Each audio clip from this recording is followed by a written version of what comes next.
Go ahead and release a guttural scream, Matt. Ah! Do you feel that immediate, like, awesome, freaking amazing? Did you have a moment where you were like, dude, people are gonna judge me, they're gonna reject me, what's the thing? All those stories that go on in our head. That, what you're doing is you're like, oh, I did the thing, I didn't die, and our brain records this. So the more we do these kinds of exercises, I could ask you to sing Twinkle, Twinkle, Little Star. You're going to have another set of stories that pop up in your brain like, oh my God, right? It's the stressful response. And again, nothing bad is going to happen.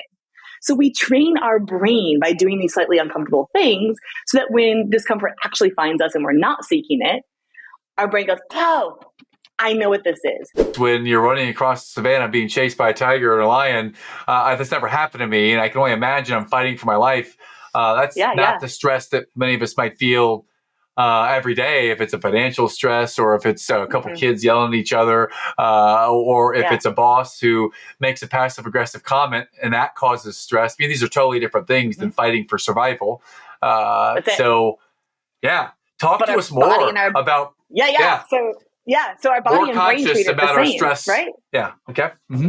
So this is the whole thing that I built my my speaking career around, is like, okay, well, if we're going to be fearful, which is our natural response, like I have to survive.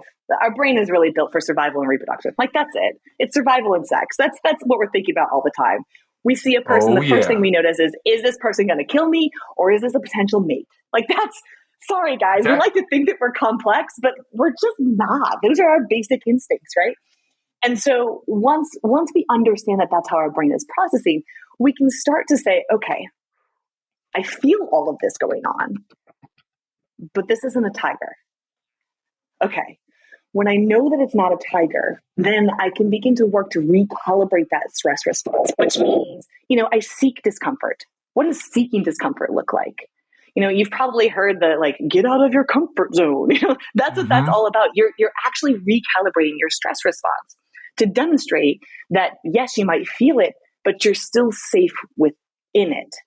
So I will often challenge people to, I don't know, right now, you could go ahead and release a guttural scream, Matt. Ah! Do you feel that immediate, awesome, freaking amazing? Did you have a moment where you were like, dude, people are gonna judge me, they're gonna reject me, what's the thing? All those stories that go on in our head. That, what you're doing is you're like, oh, I did the thing, I didn't die, and our brain records this. So the more we do these kinds of exercises, I could ask you to sing Twinkle, Twinkle, Little Star. You're going to have another set of stories that pop up in your brain like, oh my God, right? It's the stressful response. And again, nothing bad is going to happen.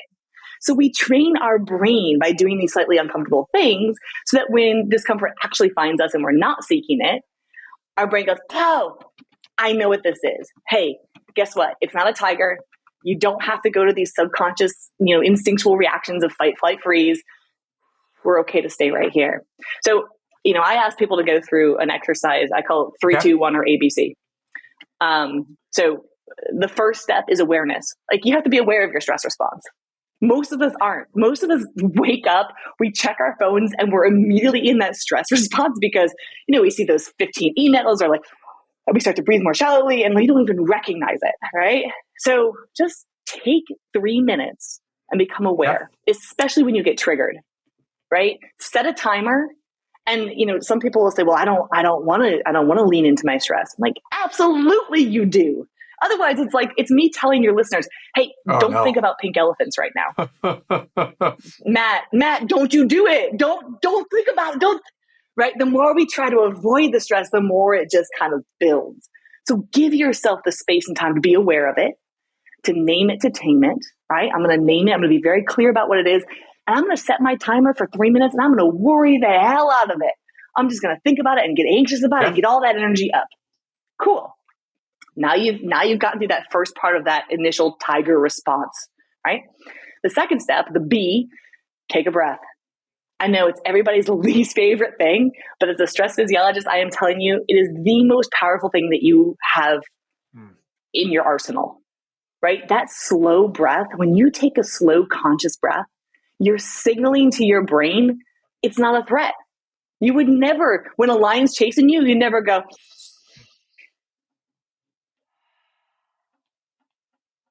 So when you do that simple act, you demonstrate to your body and your brain you're safe. So take 2 of those grounding breaths. And then last but not least, the C, just one question. Get curious. Ask a question, any question. I don't care what the question is. Just get curious about the feeling that you're having, the conversation that you might be, take one small step in action to ask a question, because curiosity and fear cannot coexist. I'm going to say it again because it is so important, Matt.